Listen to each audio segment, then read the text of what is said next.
to it. A lot of times, magnitude, please. A lot of times, the things that we see, that's not how you're going to fight. That's what we call tool development phase. Okay. For example, if the number 1 comes, I can roof block. We all know the roof block. You could step 45, you could zone out and just go to work on the other limb. The problem is, once I do this, we're now on a scoring mentality if I didn't finish it. If I missed the hand on the way in, because even our deflections are head shots. Look at that. So let's say I didn't do that. Now what do I have? I've lost that beautiful deflection. I've lost that moment in time, that short circuit him. So in reality, the way I approach disarming is that in real time, disarming is going to occur what I call inside the clash.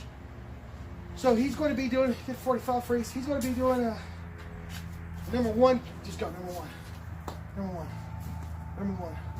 Number 1. Now, number 1. Now, getting in that, he's only going about 60%, 50% of what he's normally could do. For some people, even that's scary, getting into that. So to make your disarms work, what I do is I add in a proper ingredient. It's called progressively introduced chaos. That's it. Progressively introduced chaos. So the number 1 comes. See, now I took his space. Now I'm inside. I'm securing him. Now I can go into my fight game. If he blocks it, that's beautiful. That's beautiful. All this could occur. Then maybe the disarm. That's the reality of that's going to happen. It's going to happen when you join this clash right here. This is where you're driving to the wall, you're hitting. That's where the disarm may happen. So I want you to keep that in mind. You have the tool development phase of any technique, strategy, or concept. And then you have the functionalizing it phase. And to do that, you have to really strip it down to its core and progressively introduce chaos. So did you understand the concept a little bit? Did that help out a little bit on that? Okay. Yes. I know it's a lot, and we're moving super quick. So you talked about the number 2. Okay, so this is the concept when you start training. Most people are going to start, every martial arts school is going to start at number 1 is their feeding angle. Every FMA school, Western sword fighting, just about every bladed art or system I can think of starts with a number 1. Okay? So when we start doing more than that, we call it training for compound attacks. So there's a couple ways. He can strip it down and just feed me the angle 2 in what we call a single direct attack. Now at first he can isolate it. Trip. Remember my acronym TRIP. T, you learn the technique. Or you put the technique through tons and tons and tons of repetition. I, you isolate that technique. And then P, that secret ingredient that most people miss, you progressively introduce chaos to whatever it is you're training. Okay? So what we're going to do right now is isolate it. He gives me the number 2, freeze. So I'm here. With the number 1, I can zone here and still do a pretty good safety-wise. Obviously, the number 2, I have to change tactics.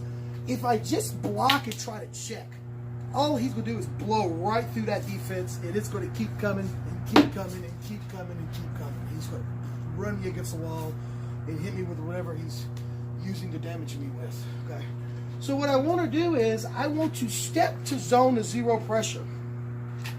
I step in almost a traditional front stance when I do it. Ideally, this is mine. I want to kill it. I want to kill it and band-aid it. Okay? This is called covering. I rarely check. In Maglahok Kali, we rarely check at all. There are times, but they're just quick little transitionary movements. We don't use it as a definitive type of maneuver at all. Because when you check, I don't care if it's here, I don't care if it's up, I don't care if it's down, there is too much space for a screw up. But when I cover, I check his space. And I am I'm zoning to 0 pressure. I'm constantly putting blunt force trauma or getting cuts if it's a blade. But best of all, I'm pinning his arms to the inside of his body. Okay? This could be it. So to answer your question on the number 2, the way I approach disarming, we hit and we hit. One more time. We hit and cover. Okay. Now, in reality, that's your disarm. That's your disarm. The stick in his throat, the stick in his eyes is this. But from here, when I hit and hit, so from here, when we're hit and hit, this, he's going to try to start getting it away out of my covering, pinning maneuver here. Okay, so he's going to either do this two different ways. First way is he's trying to bring it up to his head to add more defense because I'm hitting him. Okay. Second reason why he would want to get it out, decide to do the back door, come back with number one, is to be able to try to use the weapon again. Okay. So when I close on him, that may do it. I always monitor the other hand. That's the shot, and then I just wrap it right out the door. I disengage. Now from here, the disarm is already there if I wanted it, or I could wait for him to throw that other hand.